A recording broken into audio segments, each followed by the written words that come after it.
Now to Scandinavia, where Sweden is experiencing a rising death toll amid doubt over its more relaxed strategy to combat COVID-19. Meanwhile, its neighbor Denmark is set to ease some of its lockdown restrictions because of a drop in the number of infections and deaths. Special correspondent Malcolm Brabant lived in the Danish capital for 7 years, but he joins us tonight from his home outside London. Malcolm? Judy, tonight we're still in lockdown in Britain. At first the government here adopted the Swedish version, which meant that there were fairly limited restrictions.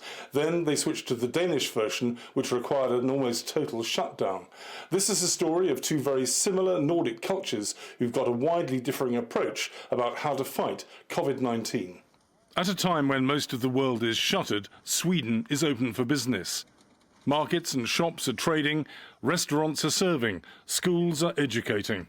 The Swedes advocate limited social distancing. Their strategy is to protect the vulnerable while allowing the virus to spread through healthy people so they can develop antibodies.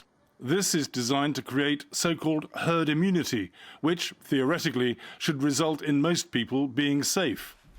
But today, the health authorities announced a further 96 fatalities. Thank you very much. Last night, President Trump criticized the Swedish approach. They talk about Sweden, but Sweden is suffering very gravely. You know that, right? Sweden did that. The herd, they call it the herd. The Swedish antivirus campaign is being led not by the country's Prime Minister, but by Anders Tegnell, an epidemiologist with experience of fighting Ebola in Africa. He responded to Mr. Trump this afternoon. No, we don't share his opinion. Of course we're suffering. Everybody in the world is suffering right now in different ways. But Swedish healthcare, which I guess he alludes to, is very difficult to understand, is taking care of this in a very, very good manner. Fellow scientist Marcus Carlson despairs of Sweden being so out of step with most of the world. This, to me, sounds a bit like a madman. We are here playing Russian roulette with the Swedish population. King Carl Gustaf hinted at disapproval of government tactics as he urged Swedes to cancel the traditional annual getaway to country cabins. En del av detta kommer inte vara. Some of this will not be possible this Easter. Det måste vi acceptera. We have to accept this. We have to rethink and adjust to staying at home.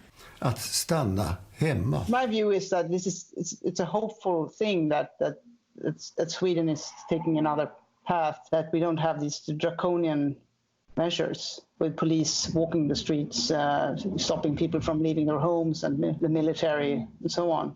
Novelist and newspaper columnist Lena Andersson approves of what she believes is Swedish common sense. So I see it as a sound rationality. Once you get this explained by the authorities and the experts, people are grown up and adult enough to realize that's the wise thing to do. It's not that we have to pick between locking down society for 2 years or going for herd immunity through infections, which is what Swedes are doing.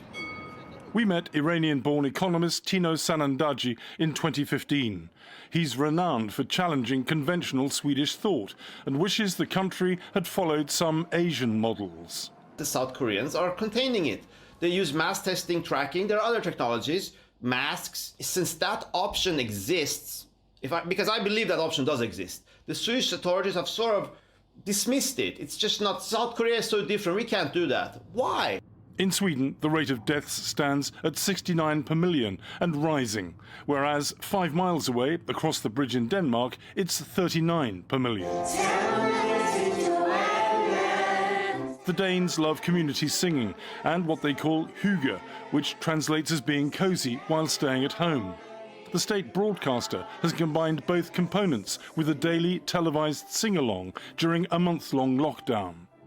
National spirits were lifted further earlier this week when Danish students in the last semester of high school were promised the chance of graduation with perhaps a more restrained party than usual. They were told they could resume their education after Easter.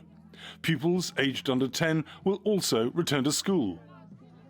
But amid concerns that there could be a resurgence of the virus, most businesses will remain locked down for a further month. Prime Minister Mette Frederiksen. In reality, it will be a bit like a high wire act. If we stop, we can fall. If we move forward too quickly, something else can go wrong.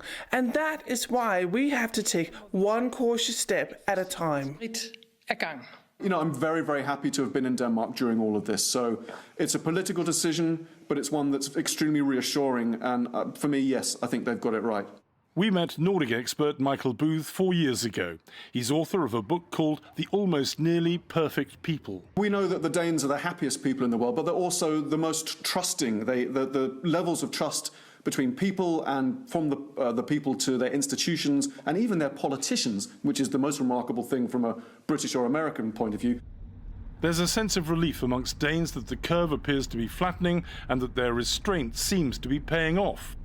Mike Viking runs a Danish think tank focused on well-being, happiness and quality of life.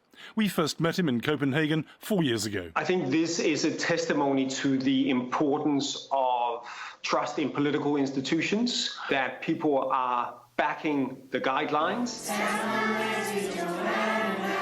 For the time being, Danes will keep on community singing, but the Swedes have been warned that the rising death toll may force the government to change its tune and impose tougher restrictions.